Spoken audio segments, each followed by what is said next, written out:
Greetings. I hope that everybody is healthy, happy, and safe. This inspiration depicts a period in my life that I learned a lot, and I hope that everybody listening can learn something from this piece, which I entitle Unmanageability. If you were to ask me how I was doing, and I told you, well, yesterday I was doing better than I was today, and yada, yada, yada, and blah, blah, blah, then I would have just taken a simple sentence and made it complicated when it would have been easier if I had just stated, I'm doing fine. Sometimes I find it difficult to spit out a simple sentence coherently and make it mean something, and that's my life in a nutshell. I got a short attention span. It's hard for me to focus. They call it ADD or some hocus pocus. I should have been a psychologist. Maybe I should have seen a psychologist. I took a psychology class. I went to college. I just didn't go in. Anyway, they say education is highly overrated. If you ask me, whoever said it was uneducated. I just wish I knew how to fix cars. I used to wake up and make up my bed every morning, but I haven't done that since I left the house I was born in. Maybe it'll make me a better man to be all nice and neat, but I don't plan to lose no sleep over a heap of shortcomings.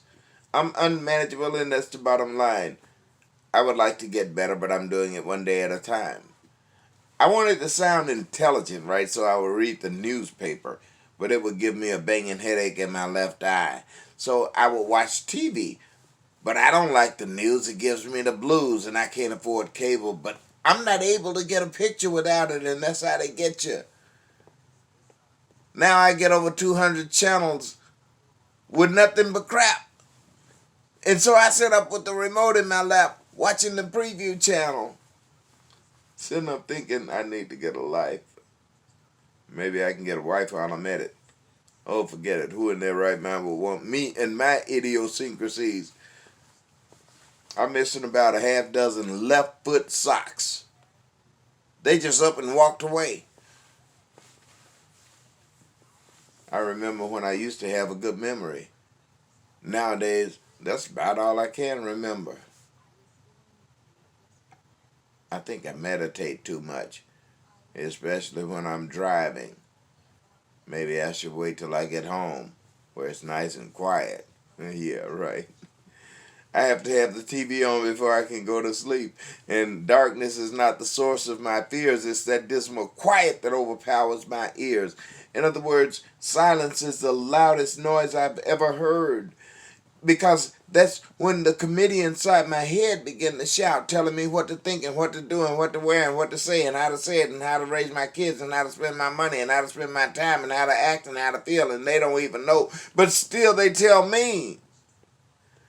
And I submit to their influence because it's easier than resisting, but there is something inside of me that keeps insisting, aggravated by the paradoxes so designed to keep me boxed into submission, still clinging to the everlasting hope that God will someday come along and somehow right the wrongs inflicted on all of those who have suffered, long awaiting justice, seeking restitution, grasping for solutions to that infinite enigma of an everyday existence, complicated by the adamant insistence that this just might be as good as it gets.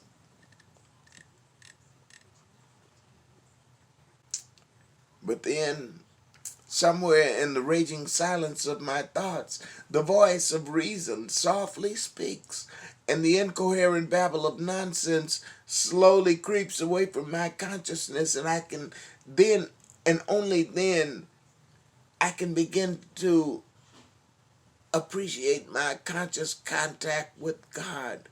And I can see everything clearly, and all I can hear is the voice of God speaking.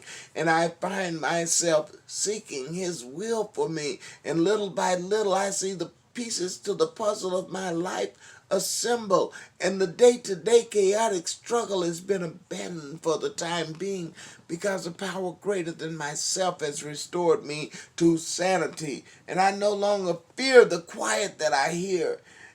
And the committee inside of my head has been stifled by a loving and caring power, and an awesome revelation takes a hold of me, and I realize I don't have to be a prisoner of my own thoughts.